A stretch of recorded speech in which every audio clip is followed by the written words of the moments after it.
بسم اللہ الرحمن الرحیم۔ السلام علیکم۔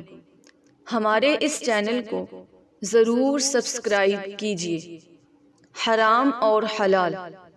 شادی کے کئی سال بعد ابا اور بھائی اس کے گھر آ رہے تھے۔ وہ بہت خوش تھی۔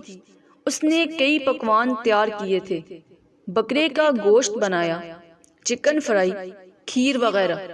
وہ خوشی سے پھولی نہیں سما رہی تھی۔ خدا خدا کر کے انتظار کی گھڑیاں ختم ہوئیں۔ وہ بڑے شوق سے ان کو ڈرائنگ روم میں لے کر آئی۔ باپ نے اس کے سر پر ہاتھ رکھا، بھائیوں نے بھی حال چال پوچھا۔ وہ جلدی سے ناشتہ لے آئی۔ نہ بیٹا نہ، باپ نے دیکھتے ہی کہا، ہمارے خاندان میں بیٹیوں کے گھر کا پانی بھی حرام سمجھا جاتا ہے، اسے واپس لے جا۔ ہم تو تجھے دیکھنے آئے تھے، بس اب چلتے ہیں۔ یہ کہہ کر ابا اور بھائی واپس چلے گئے، اور اسے وہ دن یاد آ گیا جب وہ دلہن بنی بیٹھی تھی۔